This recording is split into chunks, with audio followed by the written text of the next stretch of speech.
నమస్తే సార్, నా పేరు జంధ్యాల అంజని. మాది ప్రకాశం జిల్లా నాగులుప్పల్పాడు మండలం తిమ్మసముద్రం గ్రామం సార్. నేను టెట్లో రాష్ట్ర స్థాయిలో మొదటి ర్యాంకు, అలాగే స్కూల్ అసిస్టెంట్ మ్యాథమెటిక్స్లో డిఎస్సిలో రాష్ట్ర స్థాయిలో 2వ ర్యాంకు సాధించాను సార్. నేను మన గౌరవనీయులైన ముఖ్యమంత్రి గారిని ఒక ప్రశ్న అడగాలనుకుంటున్నాను సార్. మా తల్లిదండ్రులు కూడా ఉపాధ్యాయులే సార్. గతంలో మీ ప్రభుత్వ హయాంలోనే డిఎస్సిలో పోస్ట్ సాధించి ఇప్పుడు ఉన్నత పాఠశాలలో ఉపాధ్యాయులుగా పనిచేస్తున్నారు సార్. మళ్ళీ మీ ప్రభుత్వ హయాంలోనే నాకు ర్యాంక్ రావడం నాకు చాలా ఆనందంగా ఉంది. నా డిఎస్సి జర్నీలో వాళ్ళు నాకు చాలా ఇన్స్పిరేషన్ సార్. అలాగే మీ నాయకత్వ ప్రయాణంలో మిమ్మల్ని ప్రభావితం చేసిన ఒక ఉపాధ్యాయుని గురించి మాతో పంచుకోగలరా సార్?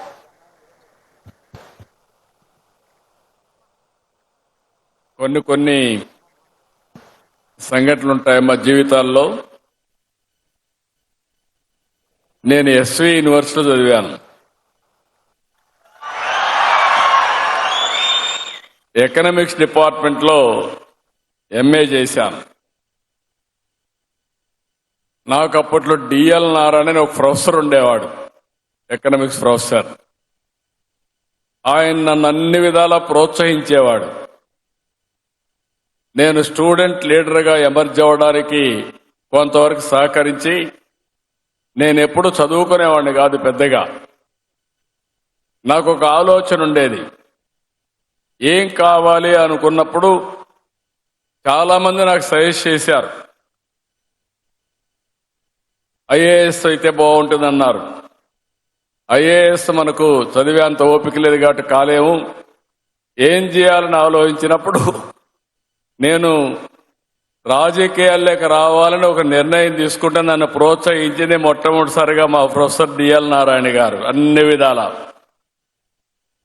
అక్కడి నుంచి నేను యూనివర్సిటీ క్యాంపస్ నుంచే ఎమ్మెల్యేగా పోటీ చేశాను. ఎమ్మెల్యే అయ్యాను. తర్వాత 2 ఏళ్లలో మంత్రి అయ్యాను. మళ్ళీ ఈ స్థాయికి వచ్చానంటే ఒక్కొక్కసారి కొంతమంది మనకు ప్రోత్సహిస్తారు.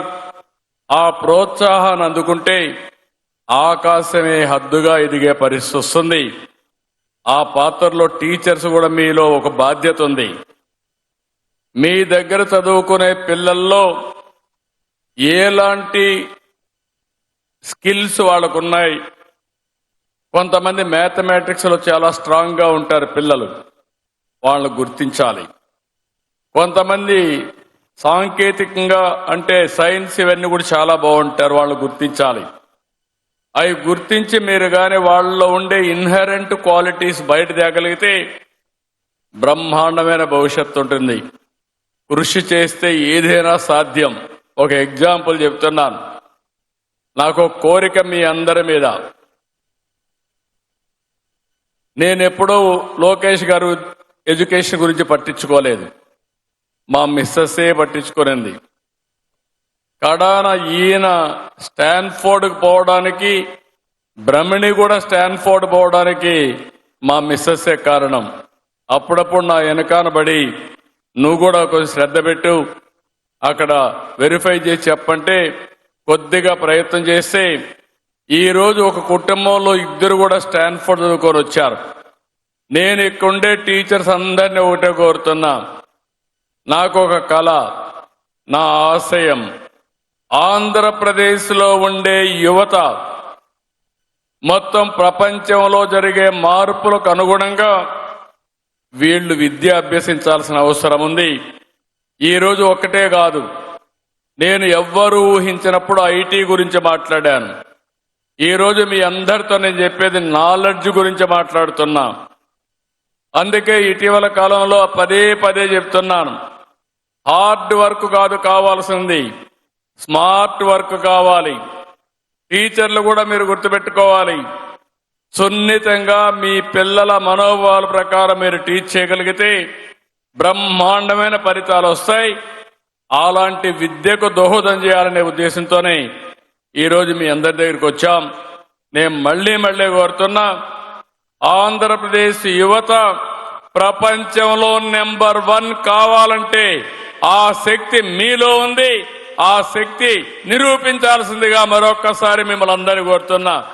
చేస్తామని గట్టిగా చప్పట్లు కూడా చెప్పండి. చేసి చూపిస్తామని.